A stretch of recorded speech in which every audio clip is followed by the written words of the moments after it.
And we're going to hear from 4 different folks. And we're going to start with Chris Stoner-Mertz.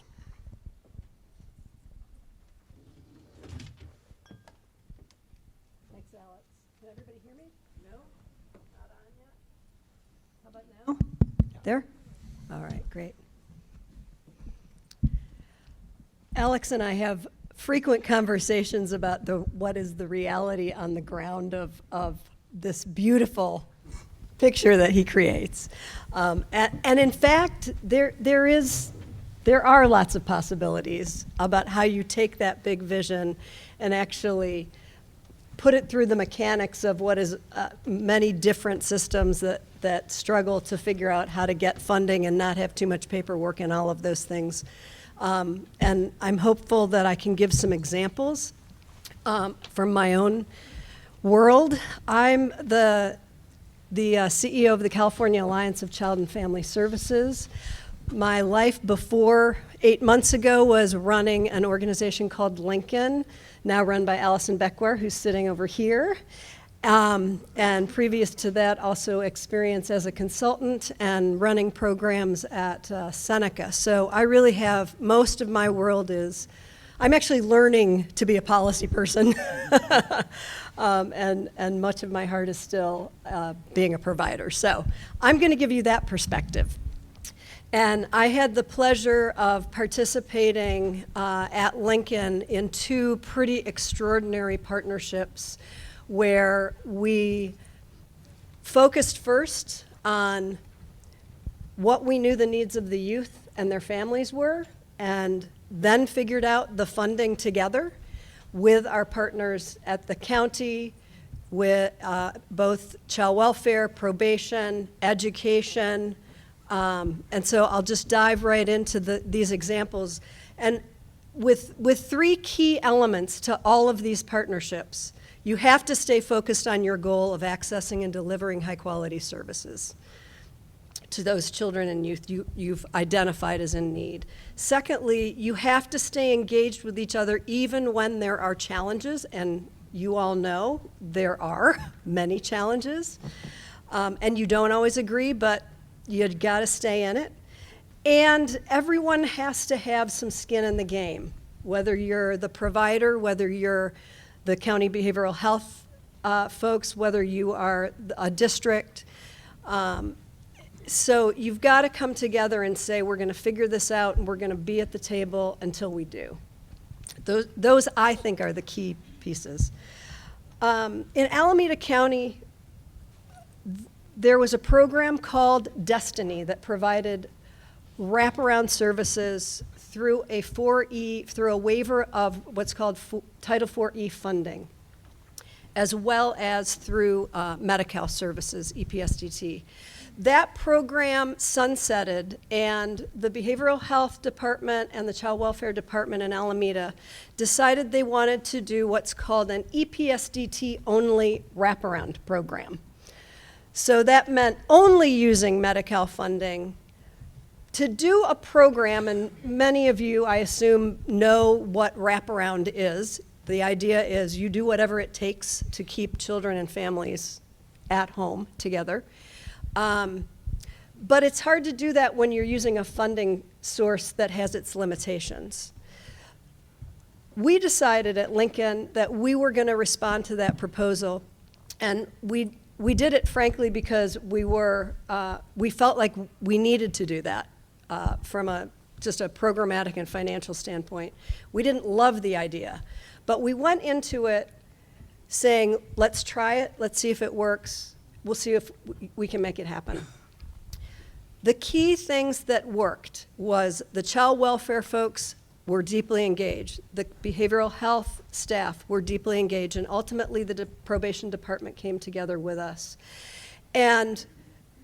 And we said, we know we don't have all the money that's needed to do all the things that have to happen, but we will start with what we have, and then we'll see where it can go. And ultimately, we were able to bring in other funding to support some of those services that you could not bill for Medi-Cal through. But we really focused on that collaboration. We we talked about what the barriers were, so we all knew what they were up front. We didn't pretend that somehow magically services were going to happen. But the key, again, was focusing on that collaboration and the communication. Similarly in Alameda, I don't know what my time is, by the way. Am I? You got another minute and a half. I got a minute and a half. Oh, I got to jump to Contra Costa County. In 1999, two extraordinary people, the children's behavioral health director and the superintendent of Pittsburgh Unified School District came together and said, our kids need services in schools. This was in 1999. One of the first probably school-based mental health programs, at least in that area. And they started at one school at a time and built it out. And I certainly can't take any credit for that as a provider, but we saw the school district advocate every year for an increase in that contract through behavioral health. And they really saw it as an equity issue to ensure that all of their young people got the mental health services they needed.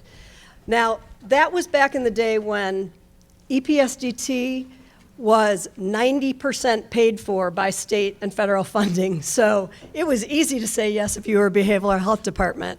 It got a lot harder over time when that changed. And most recently, Pittsburgh Unified put their own money in through their local control formula and said, we have to invest in order to get that federal match through the partnership with behavioral health. Lincoln brought funding through foundations, and they've really built out a full-on system of services, not just for kids with EPSDT eligibility, but also for other youth, providing crisis, providing short-term counseling. And it really, again, has been through focus on those three elements: the partnership, staying engaged, and everybody's got skin in the game. Love it. So that's a story of a CPE hunter. Remember that idea? And remember the chart we drew there? In this case, Lincoln treated the systems it served. It was like a systems therapist. And it knitted together schools, probation, juvenile justice, and executed a beautiful thing for children. So that's an example of, in Alameda County, there's this extraordinarily rich provider history. Seneca, Lincoln, Fred Finch, West Coast, EBAC, La Clinica, tons of them, great providers. So that's one really important example that Chris gave. She took foundation money, non-federal from another system, blended it with an EPSDT match, treating the system. But now we're going to ask Ron to tell us a little bit about another example of braided and blended funding to get to the same end, in this case where there was not the same set of resources available.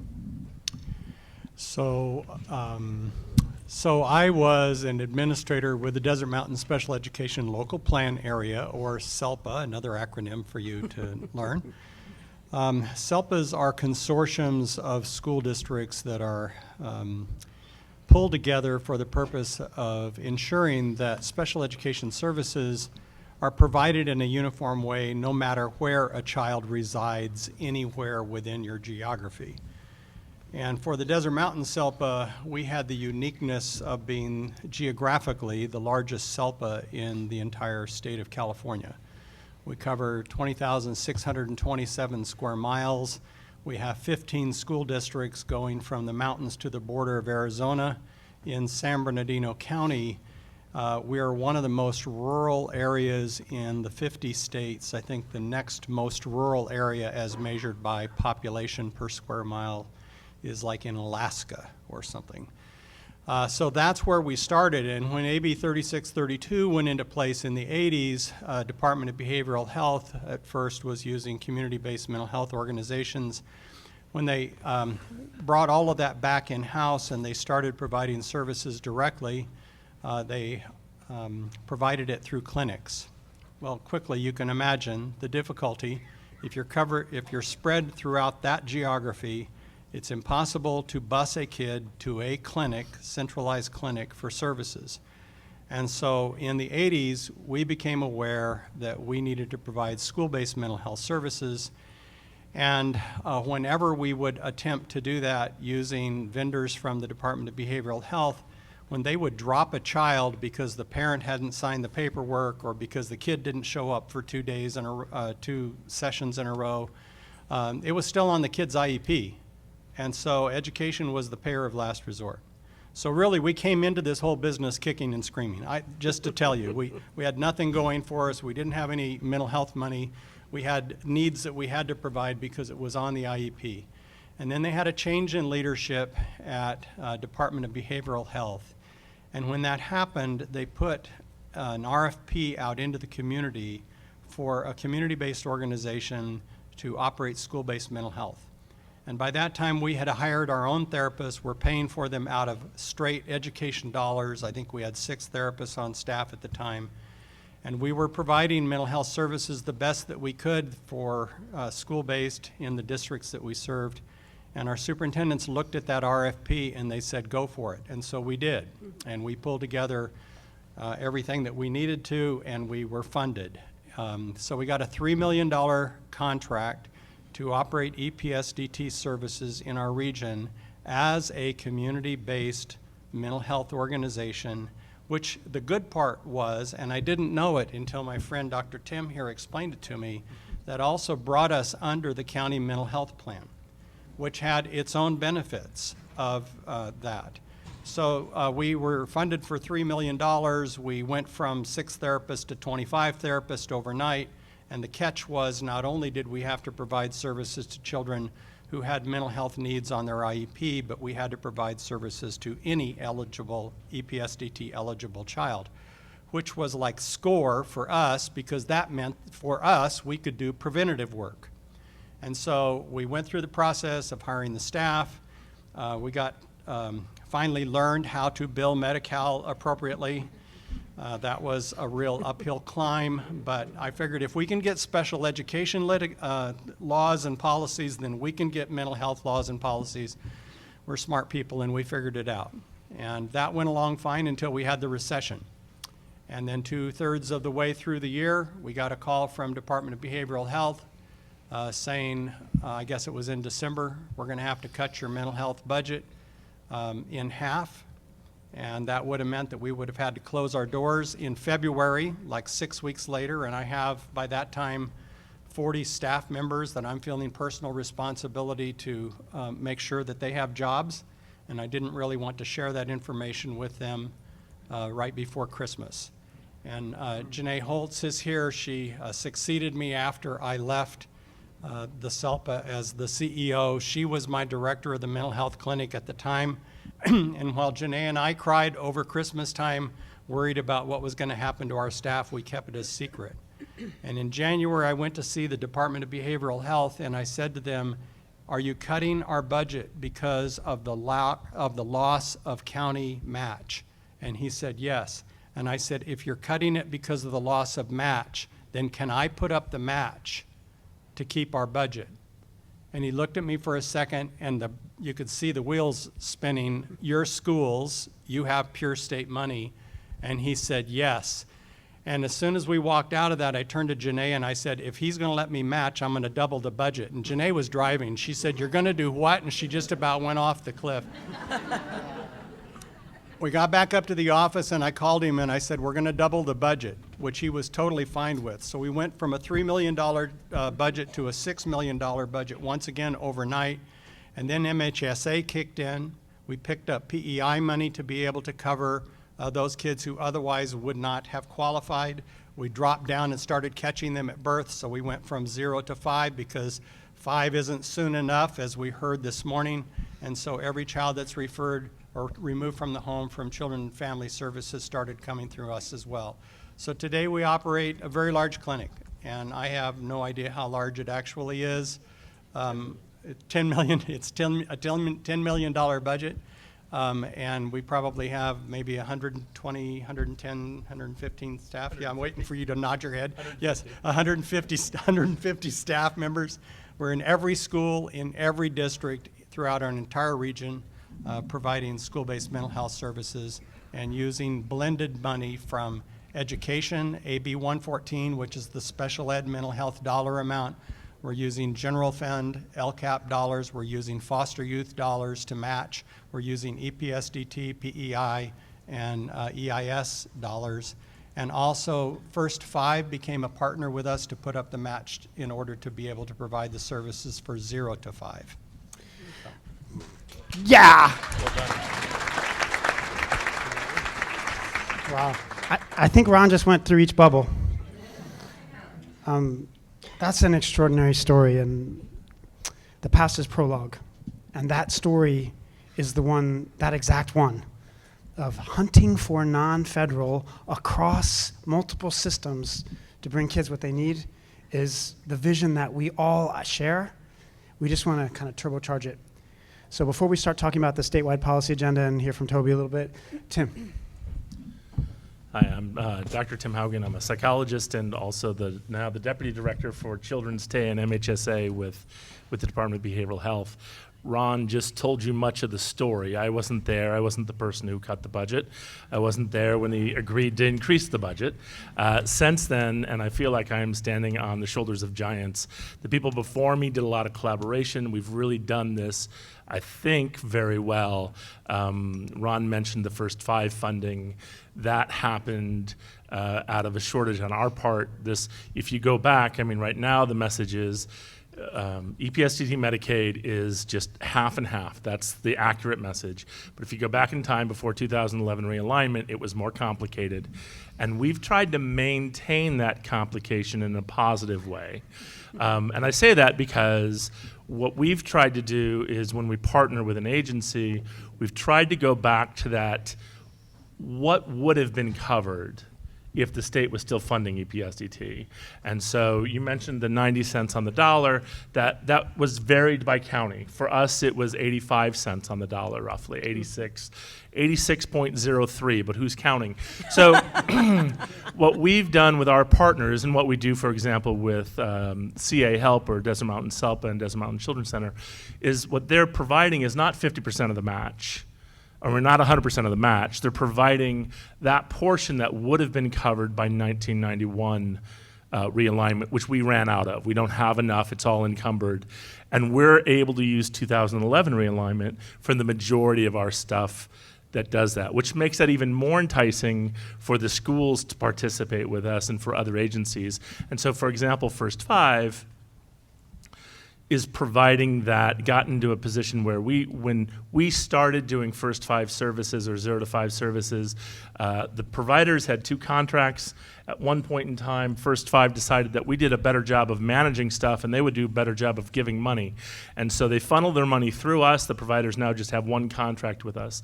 But we use that money they give us to both allow the providers to do stuff that won't be reimbursed by Medi-Cal, and those things that provide us use it as a local match. But I want to take sort of a step back because I think there's something that's really important. How many people in here are actually financial folks?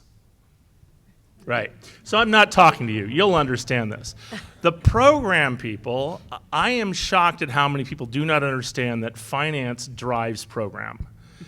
And what is shocking to me is when people will give me their financial schedules, they've compiled them, and there's nothing on that schedule that has anything to do with the program that we're trying to implement, right? I mean, so I think of finances as a good story, right? There should be a good beginning, there should be a good middle, there should be a good ending, right? The good beginning is that when you lay it out, it should absolutely make sense that this is what you want to do. The good middle is when you're doing it, the money should be there, right? So plan on what you want to do, actually do that, make adjustments. And the good ending is when we actually do the cost reimbursement and the audit portion, you actually did what we said, so there isn't some problem there. We really do have difficulties in terms of that audit. We're going to be talking about CalAIM. It gives us a lot of opportunities. Ron joked about learning how to do Medi-Cal documentation. That first audit was extremely painful. We were so thrilled when they stuck with it.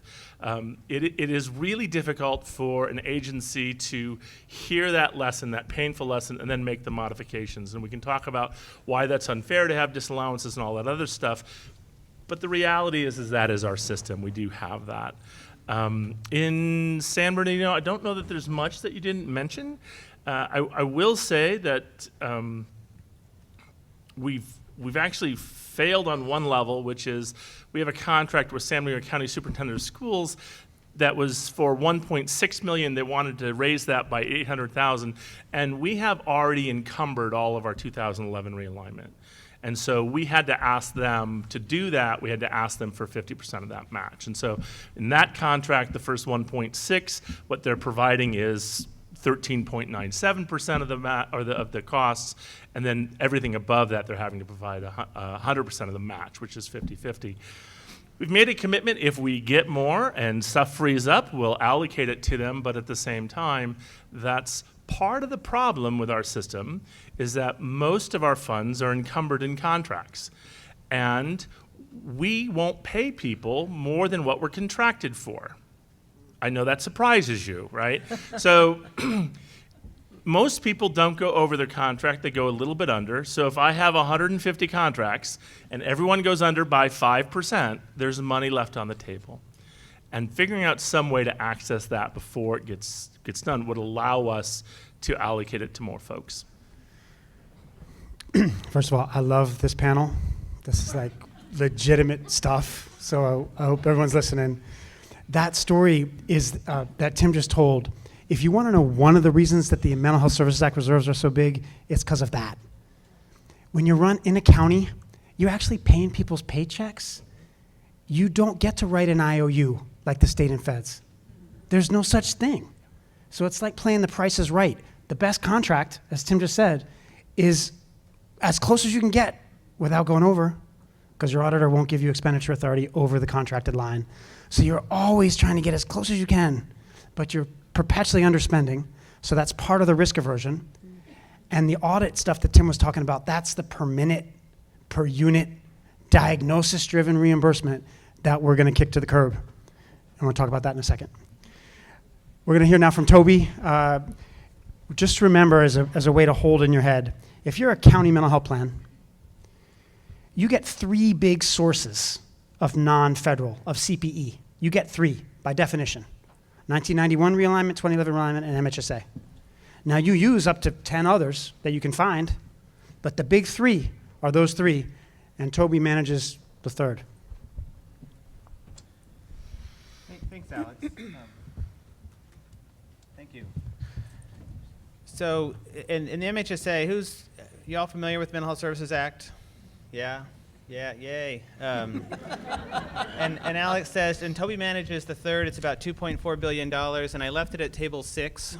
So, right? So if you see a box, it's a black box, about this big, right? Looks like a lunch box. That's what the $2.4 billion is.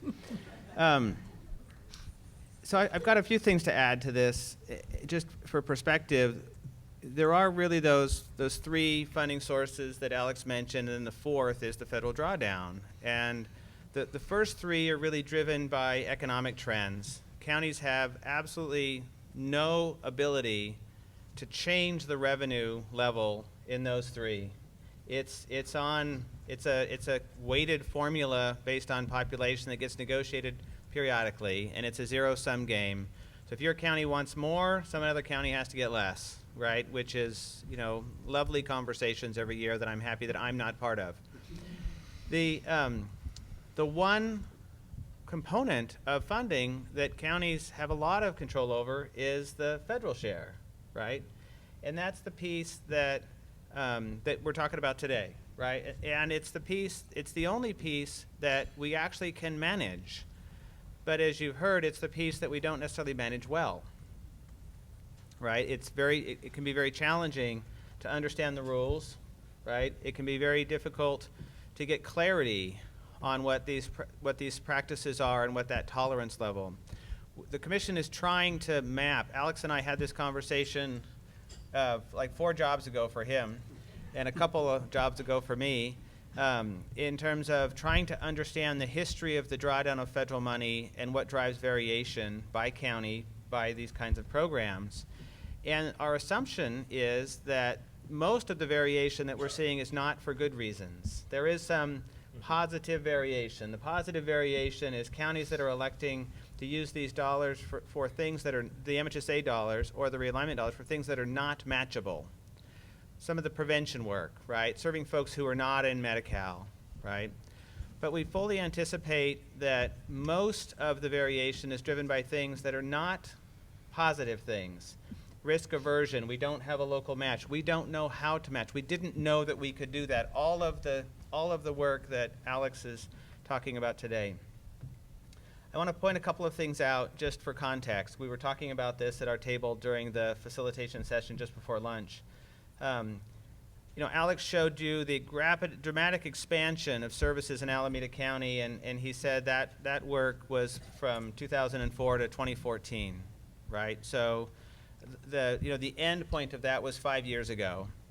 We often think about at the commission where we can see bright lights, and we see them all over the state. Every county has something phenomenal happening, and in almost every county I can point some things out.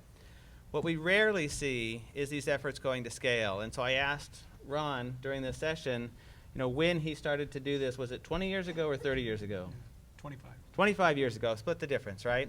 So I commented that, wow, this is an emerging practice, right? This is something that is brand new, right? And as you heard, the complexity, but also the opportunity and what it took to do that.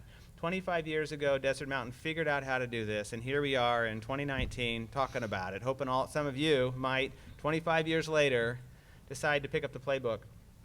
We recognize that it is very difficult. The incentives are all against the kinds of work that Ron did, that Alex did. The Mental Health Services Act is this very nice, very elegant law. We often focus on the dollars. Everybody gets excited about the $2.4 million. We are really trying to push on the policy piece.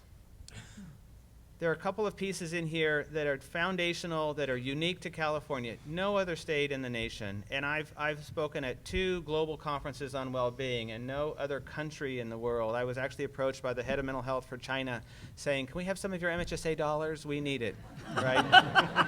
Not kidding you. And I'm like, hello? Right? You're China, right?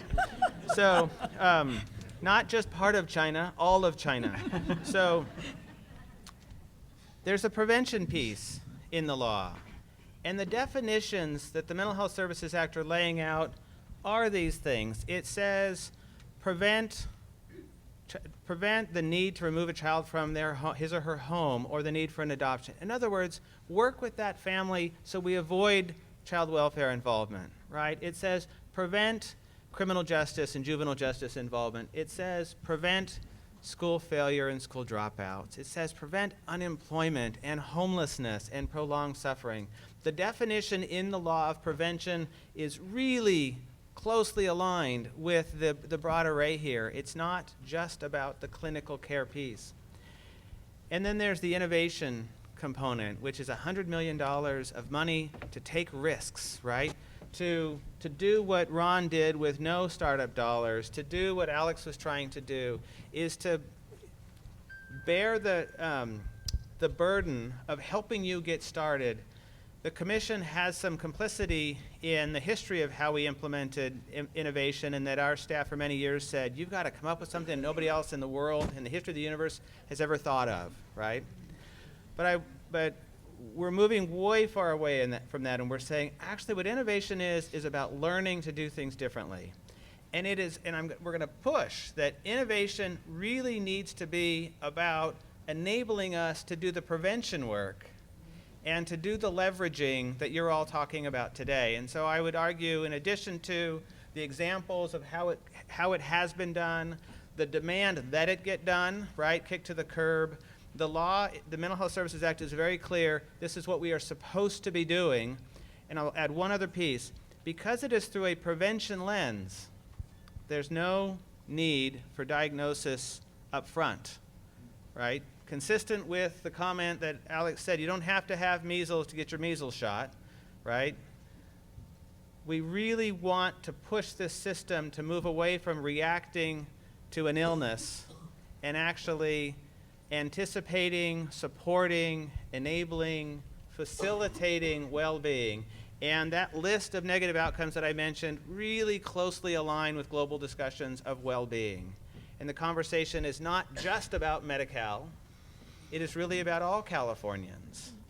And that is the only, we cannot afford to pay our way out of the problems we have in California with regard to these issues. We can only afford to prevent our way past some of these challenges that we have. So we'd love to partner with you to figure out how to do that. Thanks, Toby. So just to give you a little sense of the last 10, 15 minutes here, we're going to flip for a second and talk about what's happening right now at the state. Because if you aren't tracking it, please wake up. This is like the time we've all been waiting for. So I want to quickly talk a little bit about CalAIM, what it is, how to understand it. If you want to see a 4-page summary of a 181-page document, you can go to the California Children's Trust website, www.cachildrenstrust.org, and you will see our attempt to distill 181 pages into 4. But very, very quickly, because I'd like to ask our panelists each comment on CalAIM. What makes right now so unique is the fundamental architecture of California's Medicaid program is up for renegotiation. It's the first time it's happened in my professional lifetime where the waiver that defines the carve-out, that 1915B, is going to time out at the same time that the money waiver times out. That's called the 1115 waiver. So the state has decided that they're going to renegotiate both of them together and propose a whole bunch of other reforms. So this, what we might call fundamental transformation of the Medicaid program, not a second too soon, has been proposed. I think it came out 2 weeks ago, right? 2 weeks ago Monday? And it is an ambitious document. It says a lot of extraordinary things. And I'm going to distill it for you in a minute. You can cut out a bunch of stuff and organize it between the managed care reforms, the big bucket, your health plans. A bunch of stuff has been proposed in CalAIM that makes managed care plans have to do stuff different. Now managed care plans spend all their time and money on the high-cost adult consumer because that's where your bread is buttered. Like the person costing you $1 million, you're hustling them in the ED. So what happened is the state audited how they were doing for kids and they got slammed. So there's a huge audit out, and health plans are now going to be forced to invest in prevention, to invest in care management, to develop a population health plan. Please, please, please don't ignore them. If you're a county safety net system or a provider or an advocate, this is the box that must be broken. It's where the money is. It's where the state is going. There was real concern, a real thought that the state might choose to end the carve-out. That is not what is being proposed. But if you read CalAIM, you will see that the state is doubling down on the centricity of managed care plans as the place through which Medi-Cal gets administered. So it's really important. So I could see a future state where just as Ron and Mildred have vendorized public systems, it's going to be critical for traditional child-serving systems to get vendorized by their managed care plan and actually get the dollars that those plans are getting to take care of kids. So that's one side. The MCO reforms, they're big, they're real, they're worth reading about. But then for those of us on the mental health plan side, there's a series of reforms, and I'm going to highlight the 2 big ones because the state called our bluff. It's really important. The state says on page 78, they are going to remove diagnosis as a prerequisite for care. Great. So, and whether you get served in the MCO side or the MHP side, you get paid. Like, you don't have to point your finger. You get paid while you figure it out, while you get sent to the appropriate system. So the finger pointing in theory should go away. Remember, this is all in theory. CalAIM is a proposal, okay? It will be negotiated over 6 months. It'll be finalized in March or April, and then it has to run the gauntlet of a Trump CMS. So, right? I mean, like, we need to be realistic. But that first one, the removal of the change of medical necessity under EPSDT is so fundamental and so important. And if you had asked all of us in the room what's number 1 or 2 of what you'd want to see changed to the EPSDT, all of us would have said that one, right? So that's why it's so important we get activated. The state has opened the door. Mark Galley is a good man. Richard Figueroa is a good man. People at the state want to do the right thing. I'm not sure they know how. So we all got to, armor up and go into it with them. So first, medical necessity, change. The second one, and to me, the one that offers the most opportunity, is the state has said they're going to shift the methodological claiming mechanism for specialty mental health from CPE to IGT, moving it from the way we currently do it per minute per unit retroactively to the way that health plans get paid. Right? So that idea that you could now claim against other public dollars en masse, and when the plan gets it, they'll be able to spend it without having to match it retroactively, that's going to happen. There's now going to be rates. The cost report, does anyone know what a cost report is? Gosh. And I hope we all never see another one, right? If I never saw another cost report, I would be happy, even though I'm expert in them. So the cost report should go away. We'll go to rates. So lots of concern. What are the rates going to be? Are they reasonable and realistic? Are they going to be set on whose cost? How is it going to differ between providers and county operated? There is huge issues to be determined, but the methodology is being proposed to be changed. So it should open up, it could open up a whole new opportunity to dramatically expand access to care. I'm going to stop. The MCO changes, which you really should read about, don't ignore them. The kids' safety net ignores managed care, and we get suckered by it. They take our money. The mental health plan, the methodological change, and the definition of medical necessity are huge opportunities for the field. This is the chance we've all been waiting for, so get heard. I'd like to pass it off, because that's my take, and I know others have take. So, Chris, you want to I start? don't have a specific take. I did nudge Alex to please let's talk about this. But it's really just to echo what he said, which is use the opportunity to send written feedback to DHCS. They're asking for it. The sooner the better. These meetings, very intensively focused over the next 3 months, basically, it goes till the end of February, is the time. So read Alex's synopsis, read the document, read the PowerPoints. One of the other things I would add, just because we are talking about children and youth, is one of the 3 very specific groups that they have identified as wanting to really change systemically how they're getting served and how financing is working for them is foster youth. So I know many of you often struggle with how you're best serving and delivering services to foster youth. So another really important opportunity.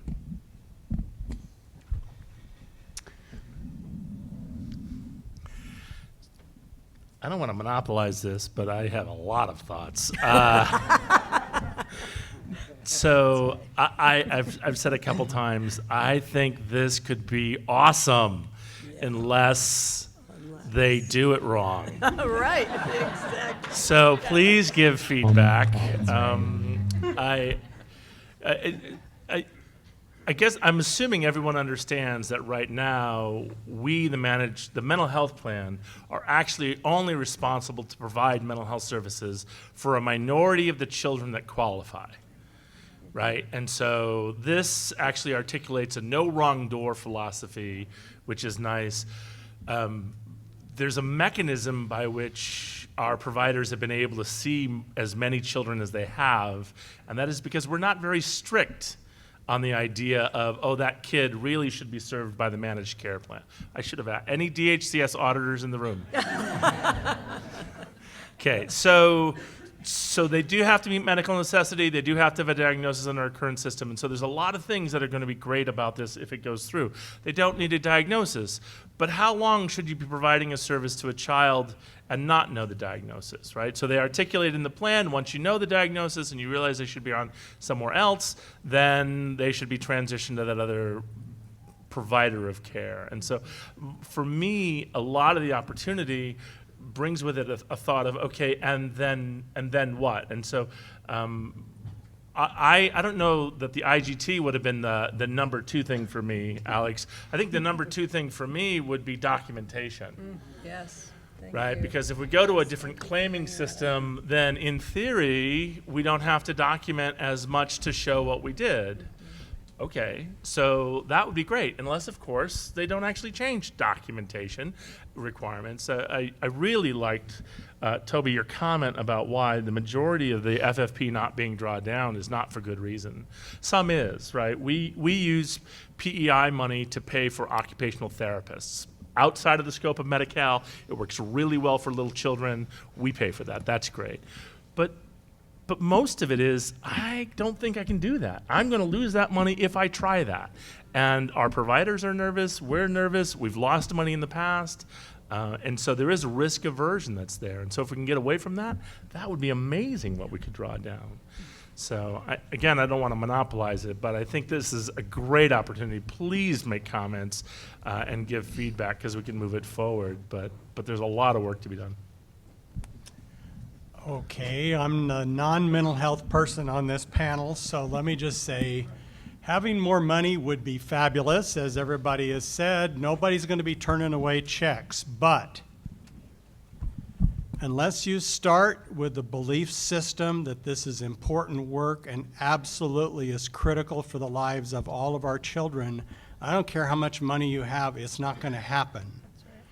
And the other concern that I have is that, I'll just use an education story. I had a friend years ago who was a SELPA administrator, colleague like myself. And you know, in the education world, non-public school is one of the most expensive things that you can do. And it's just like a huge draw upon education budgets. So she got a grant from the state, and they funded her as a pilot project to operate her own non-public school. It's like SCORE, extra millions of dollars to operate her own non-public school. And I saw her a few years later and I said, how's that whole district-operated non-public school thing going? She said, it's the worst thing I ever did in my life. If I had it to do over again, I never would have taken the money. And I said, why? And she said, because now the mindset is, you guys have the money, it's your problem. And everybody else in her district abrogated their own responsibility to serve tough behavioral kids because now it was somebody else's problem since they got the money. And I'm concerned with a large amount of money coming down, if we don't start first with a mindset that says this is all of our problem and we all have the responsibility to be the loving, caring, supportive people in the lives of young children, to make them safe and to make them feel like they're loved and can participate, then it isn't going to do any of us any good. And so that's my only. Yeah, go Ron. Let's give Toby a couple of minutes here and then we'll go to questions. Yeah, so I want to add on to that. You know, Tim said something that is both true and, you know, it is accepted but unacceptable, is his comment that finance drives program. And I think what you're hearing from Ron is finance should not drive program. Needs, outcomes, goals, finance is a strategy, it's a tool. It is not the end. And the way we've set this system up, one person likes that. Okay, 2, Tracy in the back. Yeah. So the way we've set the system up is we are incredibly successful financially and incredibly unsuccessful in terms of the outcomes we're trying to achieve. And I'll give you a very quick example. About a month and a half ago, the Assembly Committee on Administrative Review and Accountability held a hearing. They launched the hearing with a litany of statistics related to mental health that were all bad. Youth suicide rates, criminal justice involvement, homelessness, declines in lifespan for the first time since World War I for a subset of our population. And you know, the list of bad outcomes was undeniable. And at the end of the hearing, the Department of Healthcare Services reported that they had done performance reviews for 30-odd counties and found no substantive issues because they were looking for whether or not counties had followed financial rules, right?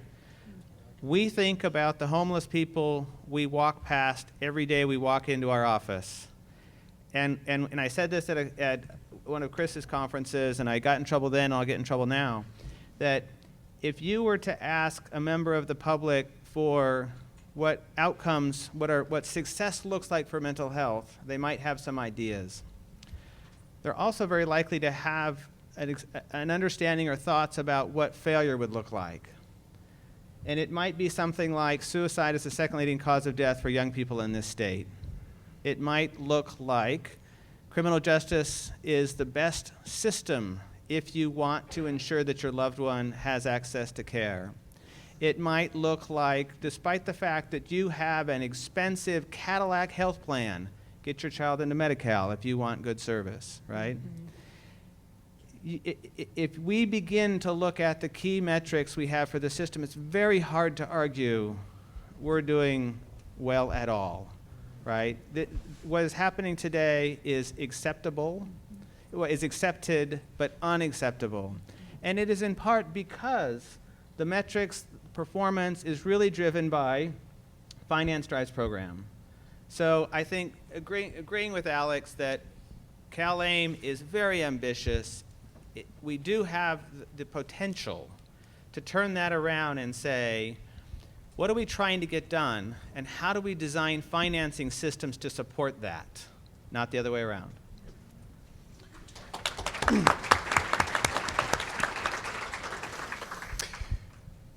Let's just go right to questions. Alex, Yeah. two really quick questions to get Sure. folks started. One-word answers, I think. Can Mental Health Services Act revenue right now be used as CPE match in every county?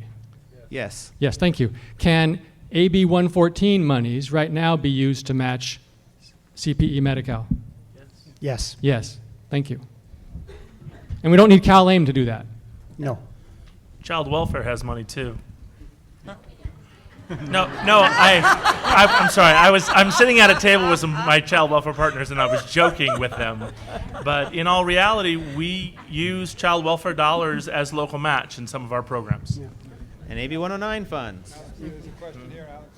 Hi, my name's Tammy. I'm a family advocate. I was thinking about the comment about prevention, and as you guys were talking, I think that the schools would be like the target place to start working with parents, and maybe I'm an idealistic thinker, but having advocacy put in place in the school system, people who have gone through IEP meetings and SST meetings and dealt with teachers and really has the ability to navigate the system, I think is extremely important. Because I've walked into SST meetings with our kids in residential treatment with the parents, and it's easier for them having me in there because I'm knowledge-based, because of my lived experience. Parents in general don't have those tools that we have. We know that if we have a problem with, our kids are in crisis, we know we can call Access. And we know how to navigate mental health, but parents don't know how to navigate the mental health system. So how do we reach those parents to really give them those tools and knowledge? And that's through the school system. So I just wanted to get your thoughts and pick your brain on that. Like, how can we better funneling that information to parents within the schools? Stop talking. So let me say I agree with you, and that in many of our school districts, they have positions that are called parent liaisons, and it is their responsibility to serve as the liaison between the parent and services available within the school district. And if we're looking at interconnected systems, then that responsibility expands to services that are within the community as well. So it really has to do with how far along our school districts are. Some of them are doing it very well and have these good partnerships with other agencies. So if you walked in the door, that parent liaison person or the person by another title who serves in that role would be able to connect you with the services in the community that are aligned with the systems and the agencies that the school district is connected to. But many school districts operate in a silo all by themselves, and they're not connected with other agency services, And so that parent liaison person, if there is such a thing in that district, will be able to point you to existing services only within the district and not outside. And what you're suggesting is something that really is the future think of where we would like to go in terms of interconnected systems statewide. So I'm going to add on to that. Tomorrow, the Mental Health Commission meets in Riverside, and the staff is proposing that they authorize us to release $75 million in Mental Health Student Services Act funds to support collaborative partnerships between LEAs, charter schools, county offices of education, and county behavioral health departments. We'll also release about $12 million in what we call stakeholder advocacy dollars that includes funding for advocacy on behalf of parents. But I also want to push back a little bit. Tim was at a meeting that the commission hosted with UC Davis yesterday talking about early psychosis programming, and we started off with a story of a mother and the challenge that her daughter faced as she moved into psychosis. And it took them 2 years and just luck to find a clinician who could diagnose what was really happening and get them into the program we need, that her daughter needed, and that was the difference between life and death. And so yes, we need more navigators. But I would say if the approach that we took to trying to reduce skin cancer was to hire people to help us put sunscreen on our kids, we would not be successful. We have to make it much easier for parents to navigate a system. And so yes, as a bridge, we need more parent navigators. But there should not be very many places in government where you have to hire a professional to show you how to get your government to respond to your needs.